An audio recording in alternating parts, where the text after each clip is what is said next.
మనం ఈరోజు ఈ కార్యక్రమాన్ని ఏర్పాటు చేసుకున్నాం. నేను ఎప్పుడు కూడా ఇప్పుడే కాదు, నేను మొదటి నుంచి అభివృద్ధి జరగాలి. అభివృద్ధి జరిగేటప్పుడు దానికి కొంతమంది ముందుకొచ్చి భూములు ఒక విధంగా చెప్పాలంటే త్యాగం చేస్తున్నారు.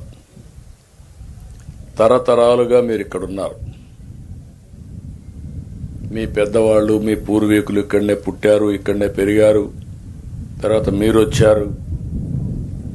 అందరూ కూడా ఈ భూతల్లిని ఆధారంగా చేసుకుని మీ కార్యక్రమాలు చేస్తున్నారు.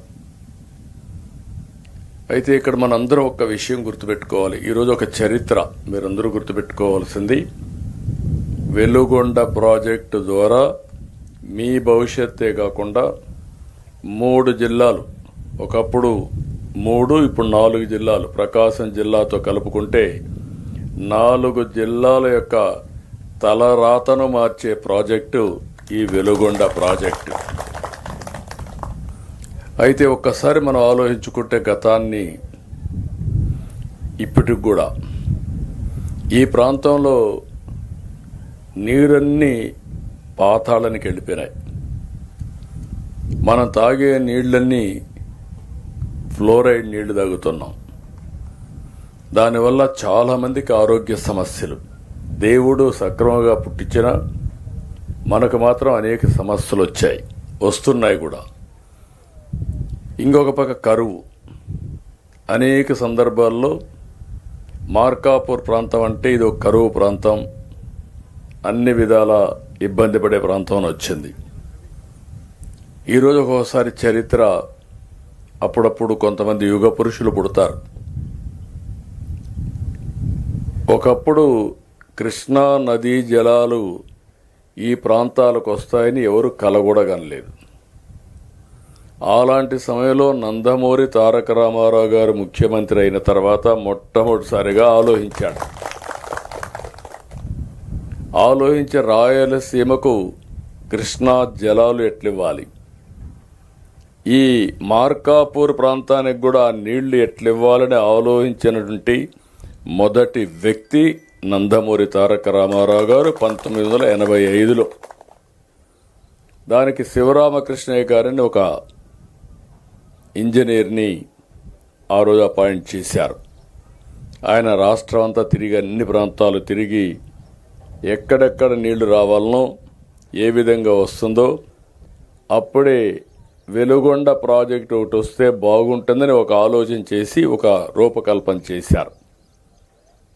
నేను 95లో ముఖ్యమంత్రి అయ్యాను.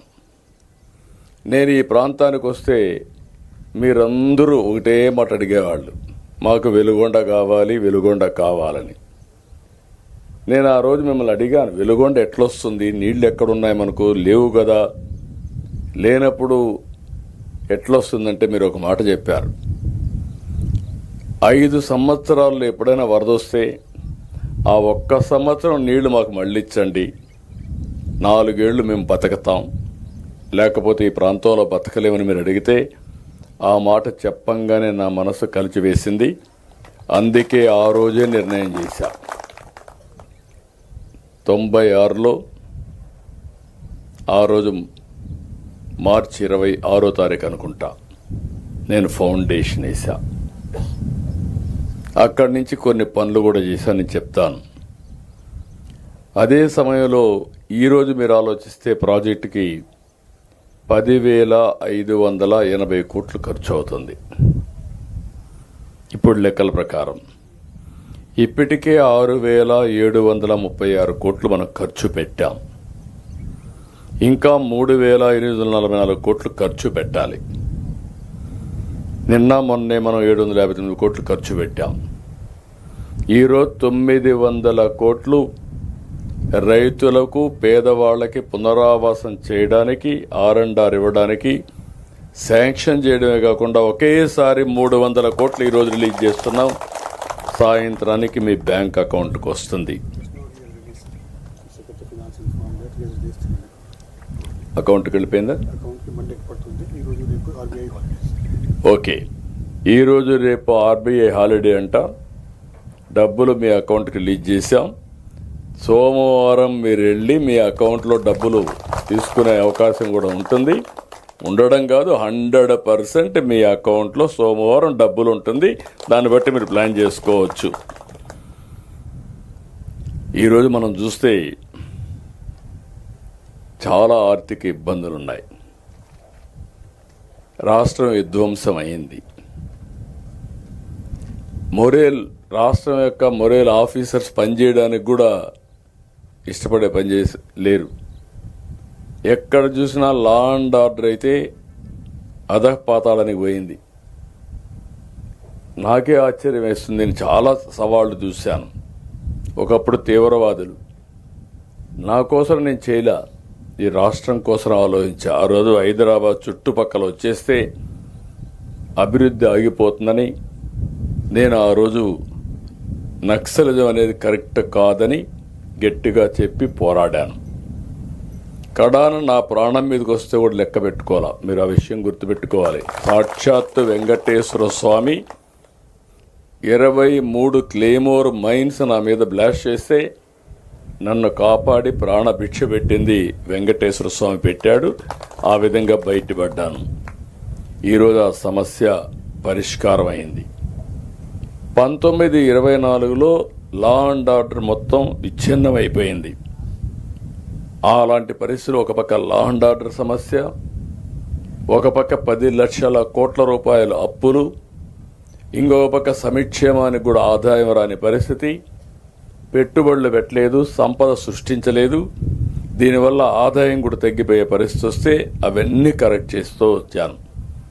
మీకు అందరికీ ఒక మాట చెప్పాను, ఎన్ని కష్టాలున్నా సంక్షేమం, అభివృద్ధి, సుపరిపాలన ద్వారా మీకు న్యాయం చేస్తానని చెప్పి దానికి కట్టుబడి ఈ 2 ఏళ్లు పనిచేసాం. 3,844 కోట్ల రూపాయలు ఈరోజు మనం ఖర్చు పెట్టాలి. 759 కోట్లు ఖర్చు పెట్టాం. ఇంకొక పక్కన మీరు ఒకసారి చూస్తే ఫేజ్ 1 1938 కోట్లు అవుతుంది. ఫేజ్ 2 1906 కోట్లు అవుతుంది. ఈరోజు నేను వచ్చింది కూడా ఇప్పుడు 2వ వచ్చాను. మా రామానాయుడు అయితే ఇక్కడే ఉంటాడు. ఒకసారి అనుకుంటే ఇంకా ఎన్నికబోడు. మొన్న మీరు చూశారు, పుట్టినరోజు కూడా ఇక్కడే చేసుకున్నాడు. ఆ యొక్క టన్నల్లోకి వెళ్ళాడు. అక్కడ భయంకరమైన పరిస్థితులున్నా అక్కడే ఉండి నాయకత్వాన్ని ఇచ్చిన నాయకుడు నిమ్మల రామానాయుడు గారు. ఇది కానీ మనం చేయగలిగితే ఇప్పుడు ఏమవుతుందంటే దీని మీద మళ్ళీ నెక్స్ట్ ఇయర్కి 2027కి మిగిలిన వర్కులు కూడా పూర్తి చేస్తాం. ఇక్కడ మీరు ఒక విషయం గుర్తుపెట్టుకోవాల్సింది ఏంటంటే, ఇలాంటి సందర్భంలో నేను మిమ్మల్ని అందరినీ ఒకటే కోరుతున్నా, ఎవరైతే ఈరోజు త్యాగాలు చేశారో మీ త్యాగాలు ఊరికే పోవు. దానివల్ల ఈ ప్రాంతం అభివృద్ధి అవుతుంది. మీ జీవితాలు కూడా అందరితో సమానంగా, అందరికంటే మెరుగ్గా ఉంటాయని మీ అందరికి హామీ ఇస్తున్నా. అందుకని ఈరోజు మాత్రం 2,351 మంది నిర్వాసితుల కుటుంబాలకు 300 కోట్ల రూపాయలు జమ చేస్తున్నాం. కలనూతల, సుంకేసుల, చింతల ముడిపి, గుడుంచెర్ల,